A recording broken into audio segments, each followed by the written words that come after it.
నీ శాసనములు అద్భుతమైనవి, కావున నేను వానిని పాటింతును.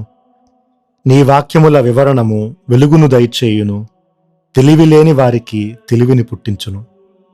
119వ కీర్తన 129, 130 వచనములు. ఈనాడు తల్లి తిరుసభ సామాన్యకాల 17వ ఆదివారం జరుపుకుంటూ ఉంది. అలాగే జూలై నెలలో ఆఖరు ఆదివారాన్ని అవ్వా తాతల దినోత్సవంగా జరుపుకోమని 2021లో అప్పటి జగద్గురువులైన ఫ్రాన్సిస్ పాపు గారు ప్రకటించారు. దీనికి కారణం జూలై 26వ తారీఖున మరియ తల్లి తల్లిదండ్రులు యేసుక్రీస్తుకు అమ్మమ్మ తాతయ్యలు అయిన పునీత జ్వాకీము అన్నమ్మ గారుల యొక్క పండుగను జరుపుకోవటం, జూలై నెలలో ఆఖరు ఆదివారం దీనికి దగ్గరగా ఉండటం. కాబట్టి ఈరోజు ప్రత్యేకంగా మన తల్లిదండ్రులు లేదా అమ్మమ్మ తాతయ్య నాన్నమ్మలు, వృద్ధాప్యంలో ఉన్నవాళ్ళు లేదా ఓల్డేజ్ హోమ్లో జీవిస్తూ ఉన్నవాళ్ళు, వాళ్ళందరి కోసం ప్రత్యేకంగా ప్రార్థిద్దాం. జీవితంలో ఎంతో కష్టపడి ఈ అవసాన దశలో ఉన్న వాళ్లకు దేవుడు మంచి ఆరోగ్యాన్ని దయచేయాలని, వాళ్ళను ప్రేమగా చూసుకునే మంచి మనసు కుటుంబీకులకు దేవుడు ప్రసాదించాలని ఈరోజు ప్రత్యేకంగా ప్రార్థన చేద్దాం. ఈనాడు తల్లి తిరుసభ సామాన్యకాల 17వ ఆదివారాన్ని జరుపుకుంటుంది. గత ఆదివారం మనం ప్రస్తావించినట్లుగా యేసుక్రీస్తుని ఉపమానాలు ధ్యానం చేయడానికి కేటాయించబడిన 3 ఆదివారాల్లో ఈ ఆదివారము ఆఖరు ఆదివారం. మొదటి వారము విత్తువాని ఉపమానం గురించి, తరువాతి వారము గోధుమలు, కలుపు మొక్కలు, ఇతర ఉపమానాల గురించి మనం ధ్యానం చేశాం. ఈ ఆదివారము మనం ధ్యానం చేసే ఉపమానాలు 4: దాచబడిన ధనము, వర్తకుడు వెతికే ఆణిముత్యము, మంచి చేపలు, చెడు చేపలు, చివరిగా తన కోశాగారం నుండి నూతన పురాతన వస్తువుల్ని వెలికి తీసేటువంటి వర్తకుని గురించి. ఈనాటి పరిశుద్ధ గ్రంథ పఠనాల నేపథ్యం. మొదటి పట్టణము రాజుల మొదటి గ్రంథం 3వ అధ్యాయము 5వ వచనం మరియు 7వ వచనం నుండి 19వ వచనం వరకు. ఈ పట్టణం యొక్క ఎంపిక సువిశేషానికి సంబంధించింది కాదు అని మనకు అనిపించినప్పటికీ ఇది చాలా లోతైనటువంటి అర్థాన్ని ఇచ్చేటువంటి ఒక పట్టణం. ఈ పట్టణంలో సొలొమోను రాజుకు దేవుడు కలలో కనిపించి నీకేమి కావాలి అని అడిగినప్పుడు ప్రజల్ని పరిపాలించటానికి తనకు అవసరమైన జ్ఞానం కోసం సొలొమోను మహారాజు అర్థించటాన్ని మనం చూస్తాం. కానీ ఎటువంటి పరిస్థితుల్లో సొలొమోను రాజుకు దేవుడు జ్ఞానాన్ని ఇచ్చారు అనే నేపథ్యాన్ని, సందర్భాన్ని మనం గమనిస్తే ఇదే అధ్యాయంలో మొదటి వచనం ఇలా ఉంటుంది: సొలొమోను ఐగుప్తు రాజగు ఫరో కుమార్తెను వివాహమాడి అతనితో సంధి కుదుర్చుకొనెను.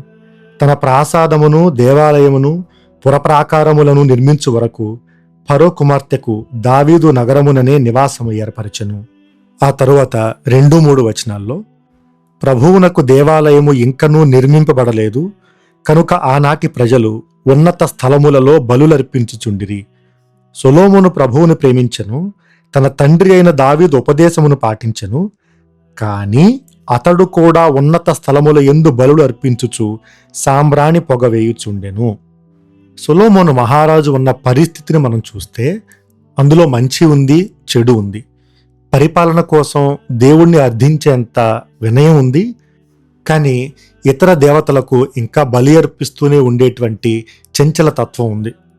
ఓవైపు తన ప్రజల్ని జ్ఞానంతో పరిపాలిస్తాడు, ఇంకోవైపు రాజ్యాన్ని సుస్థిరం చేసుకోవటం కోసం దైవ చిత్తానికి విరుద్ధంగా ఫరో రాజు కుమార్తె, అంటే ఎవరి దగ్గర ఇశ్రాయేలీయులు బానిసలుగా జీవించారో వాళ్లతో వివాహ సంబంధాలు పెట్టుకుంటాడు.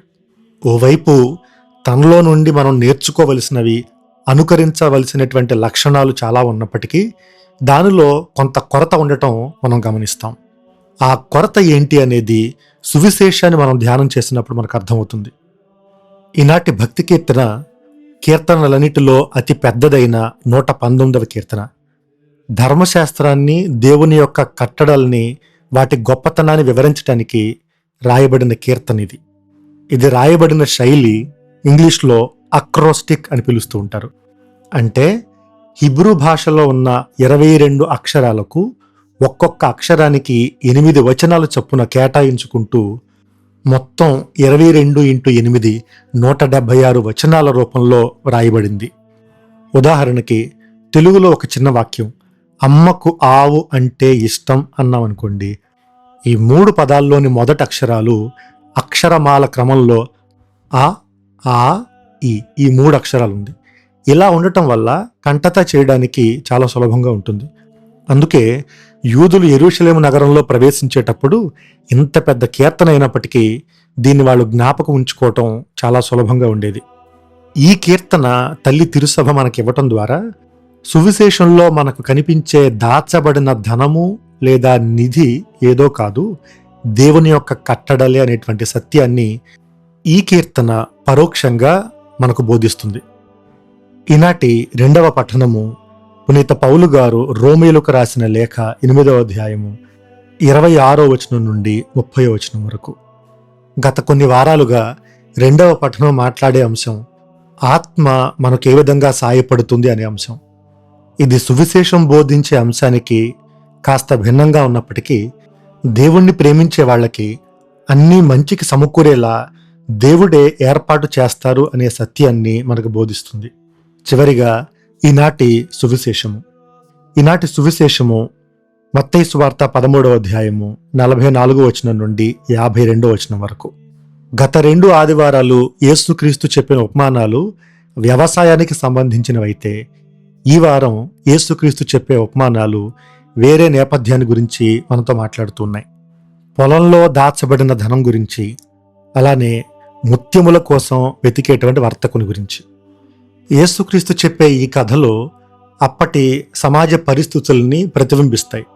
అప్పటి కాలంలో వ్యవసాయం చేసుకునేవాళ్ళు లేదా ఏదో ఒక రీతిగా డబ్బు సంపాదించుకునేవాళ్ళు ఆ డబ్బు దాచుకోవడానికి ఎలాంటి మార్గం ఉండేది కాదు.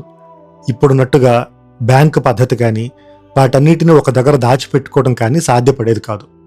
కాబట్టి వాళ్ళు దాచుకున్న డబ్బుకు 2 రకాల ప్రమాదాలు ఉండేవి. ఒకటి, దొంగలు తరచుగా ఇళ్లను దోపిడీ చేయడానికి గుంపుగా వస్తూ ఉండేవాళ్ళు. అలాంటి వాళ్ళ చేతిలో వాళ్ళు కష్టపడి సంపాదించిన డబ్బంతా వృధా అయిపోయేది. లేదా వాళ్ళ చరిత్రలో ఎక్కువగా విదేశీయుల పరిపాలనలో ఉన్న యూదులు యుద్ధాల రూపంలో, సైనికులు చేసే దాడుల రూపంలో వాళ్ళ ఆస్తిపాస్తుల్ని, వాళ్ళ ఇంటి డబ్బును పోగొట్టుకునేవాళ్ళు.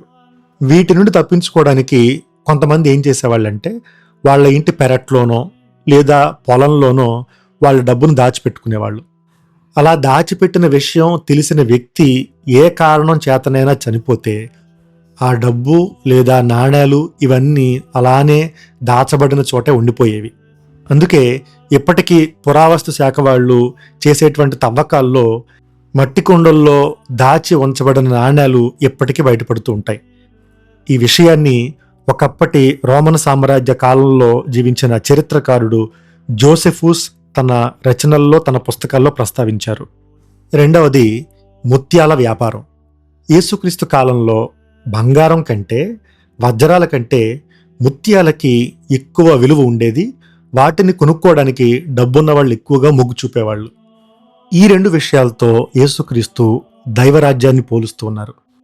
ఇలాంటి కథలు ప్రజల జీవితాల్లో, ముఖ్యంగా పేదల జీవితాల్లో ఒక ఆశను నింపేవి. మన ప్రాంతాల్లో కూడా ఉన్నట్టుండి ఓ పేదవాడు బావిలో నుండి నీళ్లు తోడుకుంటూ ఉంటే తనకు లంకెబెందులు దొరకటం, లేదా పొలంలో తవ్వుకునేవాడికి బంగారం దొరకటం, ఇటువంటి కథలు ప్రజల జీవితాల్లో ఉండేవి. ఆ కథలే యేసుక్రీస్తు దేవుని రాజ్యాన్ని గురించి బోధించటానికి ఉపయోగిస్తున్నారు. కానీ ఎప్పట్లాగానే దీనిలో ప్రజలు ఊహించినటువంటి కొన్ని అంశాలు ఉన్నాయి. ఈనాటి మన వాక్య ధ్యానాంశానికి 3 అంశాలను మనం ఎంచుకోవచ్చు.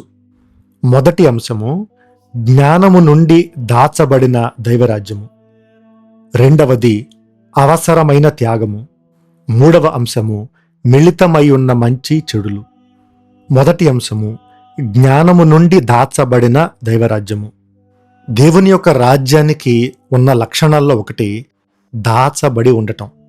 ఇది దేవుని రాజ్యానికి ఉన్న బలహీనత కాదు, ఇది దేవుని రాజ్యం యొక్క బలం. ఎందుకంటే మత్తయి సువార్త 11వ అధ్యాయము 25వ వచనంలో యేసుక్రీస్తు తండ్రిని ప్రార్థిస్తూ ఇలా అంటూ ఉన్నారు, పరలోకమునకు భూలోకమునకు అధిపతివైన తండ్రి, విజ్ఞులకు వివేకవంతులకు వీటిని మరుగుపరచి పసిబిడ్డలకు బయలుపరచితివి. కనుక నిన్ను స్తుతించుచున్నాను. దేవుని రాజ్యం యొక్క గొప్పతనం ఇదే. కొంతమందికి అది మరుగై ఉంటుంది, కొంతమందికి మాత్రమే అది బయలుపరచబడుతుంది.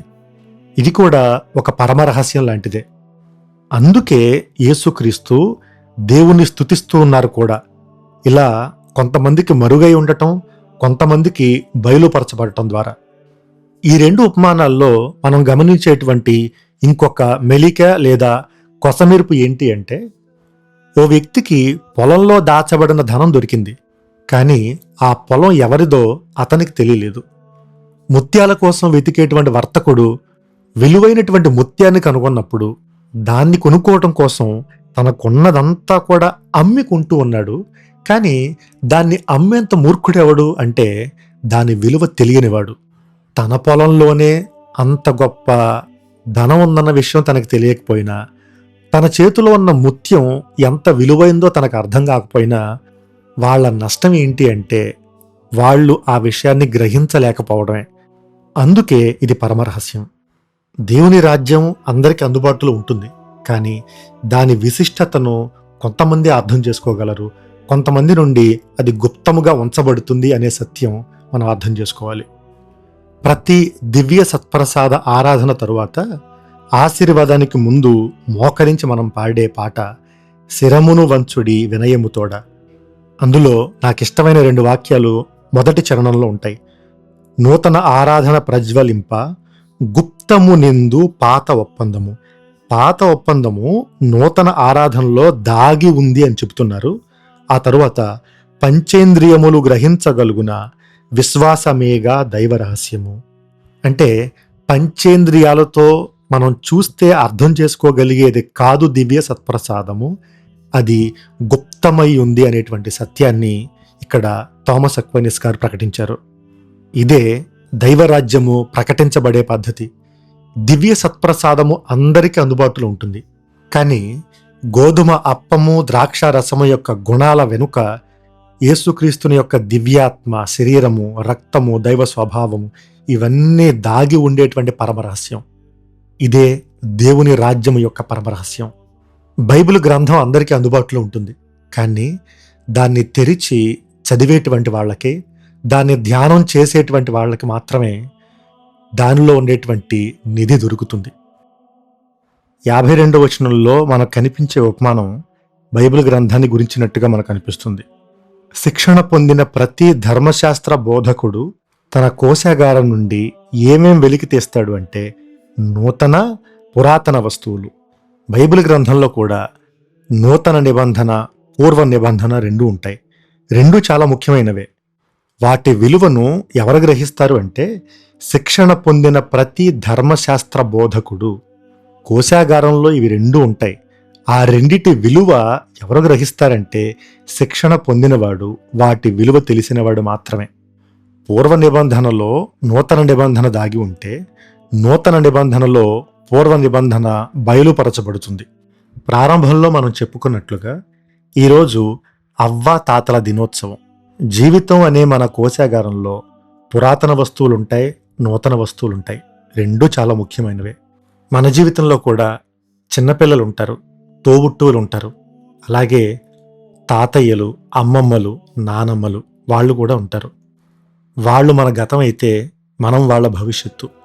వాళ్ళు మనకు నేర్పిస్తే మనం వాళ్ళని ఆదర్శంగా తీసుకోవాలి. గుప్తమై ఉండే ధనంలా యేసుక్రీస్తు కూడా మనకు కనిపిస్తారు. ఆయన వాళ్ళ కళ్ళ ముందే ఉన్నప్పటికీ మానవ శరీరం వెనుక దాగి ఉన్న దైవత్వాన్ని అందరూ గుర్తించలేకపోయారు. క్రైస్తవ మతాన్ని, క్రైస్తవులందరినీ హింసించే రోజుల్లో కూడా ఆ హింసించబడటం వెనుక ఉన్న ధన్యతను అందరూ గ్రహించలేదు. కొంతమంది విశ్వాసులతో మాట్లాడేటప్పుడు మీ కుటుంబంలో అందరూ చదువుకున్నారు, అందరికీ మంచి ఉద్యోగాలు ఉన్నాయి, పేరు ప్రతిష్టలు ఉన్నాయి అని వాళ్ళని అభినందించినప్పుడు వెంటనే వాళ్ళు సరిదిద్దుతారు. చూడండి, ఇది మనం సంపాదించుకున్నది కాదు, కష్టపడితే వస్తాయా ఇవన్నీ, ఇవి దేవుడు మాకిచ్చిన అనుగ్రహం అని చెప్తారు. అటువంటి వాళ్ళని చూసినప్పుడు చాలా సంతోషంగా అనిపిస్తుంది.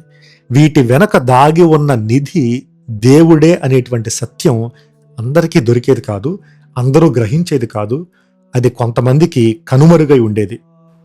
మత్తయి సువార్త 7వ అధ్యాయం 7వ వచనంలో అడుగుడు మీకు వసగబడును, వెదకుడు మీకు దొరుకును, తట్టుడు మీకు తెరువబడును అనుంది. వెదకుడు మీకు దొరుకును. దేవుడు మనకు లభించేటువంటి దొరికేటువంటి విధానాలు నా ఉద్దేశంలో 2 ఉంటాయి.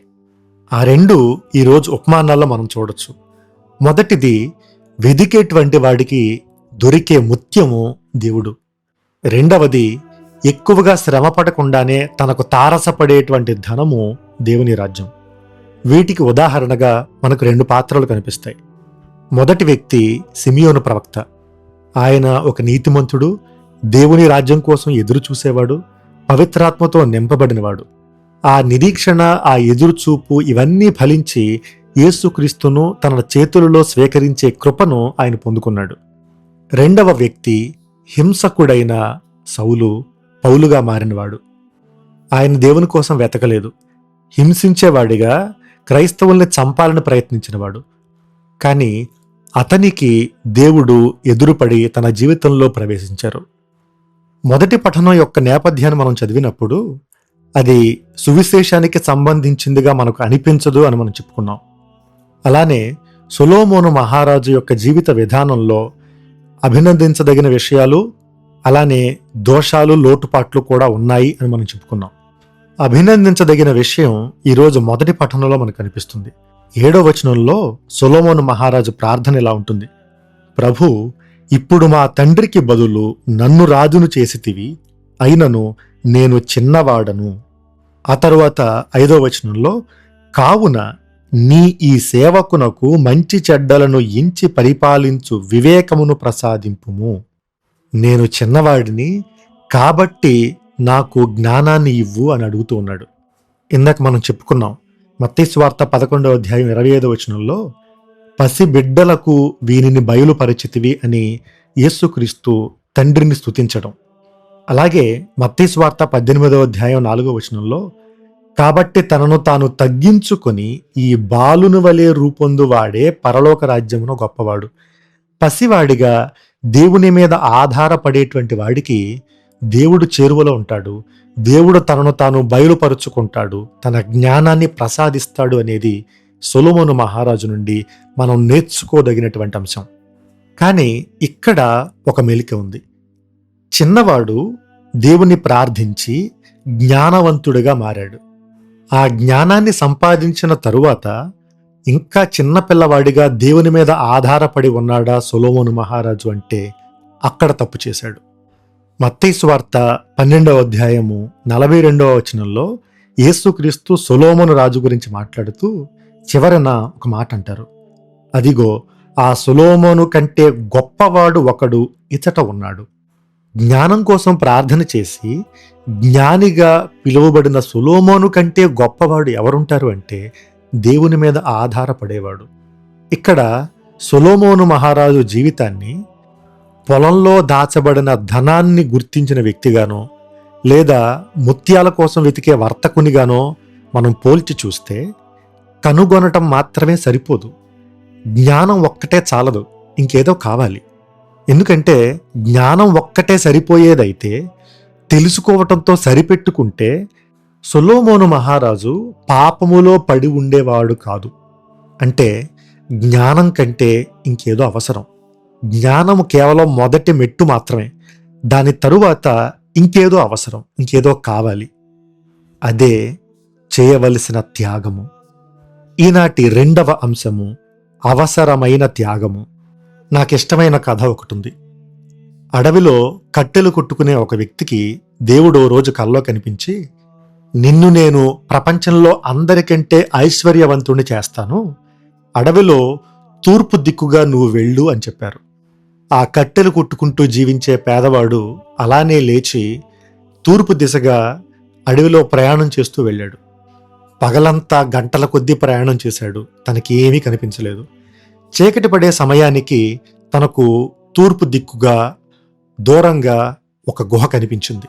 దేవుడు చెప్పినట్టుగా నన్ను అందరికన్నా ఐశ్వర్యవంతుణ్ణి చేసే గుహ ఇదే కావచ్చును అని దాన్ని సమీపించాడు. తీరా ఆ గుహలోకి వెళ్ళేసరికి గుహంతా ఖాళీగా ఉంది. ఏమీ లేదు. ఓ మూలన ఎవరో ఒక ముసలి అతను కనిపించాడు. అతన్ని చూడగానే ఈ కట్టెలు కొట్టుకుని అతనికి కోపం వచ్చింది. బహుశా దేవుడు ఈ పెద్దాయనకు కూడా కల్లో కనిపించి నాకు చెప్పింది అతనికి కూడా చెప్పుంటాడు, నాకంటే ముందొచ్చి గుహలో ఉన్న డబ్బంతా తను దోచుకున్నాడు అని కోపం తెచ్చుకున్నాడు. ఉద్రేకంతో అతని దగ్గరికి వెళ్ళి మెడ మీద కత్తి పెట్టి, మర్యాదగా ఈ గుహలో నువ్వు దోచుకున్న డబ్బంతా నాకు తిరిగిచ్చేయి, లేకపోతే నేను చంపేస్తాను అన్నాడు. ఆ పెద్దాయన చిన్నగా నవ్వి, బాబు, ఎన్నో సంవత్సరాలుగా నేను ఇక్కడే ఈ గుహలో నేను ధ్యానం చేసుకుంటూ గడుపుతున్నాను. ఇక్కడ నాకు తెలిసి ఏ నిధి కూడా లేదు. కావాలంటే నా సంచిలో వెతుక్కో, ఏమీ లేదు అని చెప్పాడు. ఏది అది టివ్వు అని ఆ సంచిని కట్టెలు కొట్టుకుని అతను లాక్కుని దాని లోపల చేయి పెట్టగానే ఇంత పెద్ద వజ్రము, 2 చేతులతో పట్టుకునేంత పెద్ద వజ్రం కనిపించింది. ఇదే తను వెతుకుతున్న ధనం. ఈ వజ్రం సంపాదించుకోవడం కోసమే తను వచ్చాడు. పెద్దాయన, మర్యాదగా దీన్ని నాకు ఇచ్చేయి, లేదంటే నేను చంపేస్తాను అన్నాడు. ఆ పెద్దాయన నవ్వి, తీసుకో బాబు, అది నేను తల కింద పెట్టుకుని పడుకునే రాయి, దానికోసం నన్ను చంపాల్సిన పని లేదు అన్నాడు. అయినా అది తీసుకుని ఇంత రాత్రి వేళ ఎక్కడికి వెళతావు? అడవిలో జంతువులుంటాయి, నీకు ప్రమాదం. ఈ రాత్రి ఇక్కడే పడుకో, రేపు ఉదయం లేవగానే వెళుదు గాని అని చెప్పాడు. ఇద్దరు చెరో మూలన ఆ గుహలో పడుకున్నారు. పెద్దాయన నిశ్చింతగా పడుకున్నాడు. కానీ ఐశ్వర్యవంతుడైన ఈ కట్టెలు కొట్టుకునేవాడికి నిద్ర పట్టలేదు. ప్రతి 5 నిమిషాలకోసారి లేచి ఆ వజ్రం తన దగ్గర ఉందా లేదా, ఆ పెద్దాయన తీసుకుని వెళ్ళిపోయాడా అని ప్రతి 5 నిమిషాలకోసారి కళ్ళు తెరిచి చూసుకుంటూ ఉన్నాడు. దాన్ని అదిము పట్టుకుని అలానే పడుకుంటూ ఉన్నాడు, లేస్తూ ఉన్నాడు. రాత్రంతా నిద్రపోలేదు. ఉదయాన్నే ఆ పెద్దాయన కళ్ళు తెరిచి చూసేసరికి తన కళ్ళ ముందు ఈ కట్టెలు అమ్ముకునేవాడున్నాడు. నాకు ఐశ్వర్యం ఇస్తావా ఇవ్వవా అన్నాడు. అదేంటి బాబు, నిన్న రాత్రేగా ఆ రాయి నిన్ను ఐశ్వర్యవంతుడు చేస్తుంది అన్నావు, అది తప్ప ఇంకా నా దగ్గర ఏమీ లేవు అని చెప్పాడు. దానికి ఆ కట్టెలు అమ్ముకునేవాడు ఎలా అన్నాడు, ఈ రాయే నన్ను ఐశ్వర్యవంతుడిని చేస్తే ఇది నాకు ఇచ్చేసి ప్రశాంతంగా నువ్వెలా పడుకున్నావు? ఇదే నన్ను ఐశ్వర్యవంతుడిని చేస్తే ఇది పట్టుకుని రాత్రంతా నేను నిద్ర లేకుండా ఎలా ఉన్నాను? ఈ రాయి కాదు, అడగ్గానే ఈ రాయిని వదులుకున్నావు చూడు, ఆ వదులుకునే త్యాగం చేసే తత్వాన్ని నాకివ్వు, అదే నన్ను ఐశ్వర్యవంతుని చేస్తుంది. ఇది నాకు ఇచ్చేసి నువ్వు నిశ్చింతగా పడుకున్నావు చూడు, ఆ తత్వాన్ని నాకివ్వు, అదే నన్ను ఐశ్వర్యవంతుని చేస్తుంది అన్నాడు. యేసుక్రీస్తు చెప్పిన 2 ఉపమానాల్లో ఒకటి వెదికిన వాడి కనిపించింది, ఇంకొకటి వెదకకుండానే కనిపించింది. కానీ ఈ 2 ఉపమానాల్లో ఉన్న 2వ మలుపు ఏంటి అంటే, కనుగొన్న వెంటనే దాన్ని తీసుకోవటం అనేది సాధ్యపడదు. దానికోసం వాళ్ళు వెనక్కి వెళ్ళి వాళ్ళకున్నదంతా అమ్మి ఆ తరువాత వచ్చి దీన్ని కొనుక్కోవాలి. దైవరాజ్యాన్ని దొంగతనంగా, బలవంతంగా, ఉచితంగా తీసుకోవటం కుదరదు. దానికోసం ఒకంత అంకిత భావం కావాలి. దానికోసం త్యాగం చేయడానికి సిద్ధంగా ఉండాలి. అలా త్యాగం చేయడానికి, అంకిత భావంతో జీవించటానికి మనం సిద్ధంగా లేకపోతే దాని విలువ, అలానే మన బాధ్యత, ఇవి 2 కూడా తగ్గిపోయినట్టే. సొలొమోను మహారాజులో లోపించింది ఇదే. తన జ్ఞానాన్ని కనుగొన్నాడు, కానీ దానికి తగినట్టుగా తన జీవితాన్ని మలుచుకోవటంలో మాత్రం విఫలమయ్యాడు. మనం దేన్నైతే సంపాదించుకున్నామో దాని పట్ల ఒకంత బాధ్యత ఉండాలి, నిబద్ధత ఉండాలి, దానికి కట్టుబడి జీవించే తత్వం ఉండాలి. అది లేకపోతే సొలొమోను రాజులా మనం ఎంత సంపాదించినా, ఎంత జ్ఞానాన్ని మనం ఆర్జించినా నైతికంగా, ఆధ్యాత్మికంగా మనం నిట్ట నిలువునా కూలిపోతాం. ఇలా నిజ జీవితంలో మనం చాలామందిని చూస్తాం. కుటుంబ జీవితంలో ఒక భర్తగానో, భార్యగానో, తల్లిగానో, తండ్రిగానో ఇవన్నీ సంపాదించుకుంటే సరిపోదు. దానికోసం మనం శ్రమ పడడానికి, దానికోసం త్యాగాలు చేయడానికి మనం సిద్ధంగా ఉండాలి. కొంతమంది ఉంటారు, నువ్వంటే నాకు ఇష్టం, కానీ నీకోసం నేనేమీ చేయడానికి సిద్ధంగా లేను అని అంటూ ఉంటారు. ప్రేమించిన వ్యక్తి కోసం ఇంత త్యాగం చేయలేరా? మనం జీవితం పంచుకునే వాళ్ళ కోసం కొద్దిగా సర్దుకుంటూ, అడ్జస్ట్ చేసుకుంటూ మనం బ్రతకలేమా? అత్యంత విలువైనది, అది దేవుని రాజ్యమైనా, మన కుటుంబీకులైనా, మన పిల్లలైనా, మన స్నేహితులైనా, ఎవరైనా కూడా ఉచితంగా మనకు దొరికారు కదా అని మనం దాన్ని లోకువగా చూడకూడదు. We cannot take the kingdom of God for granted.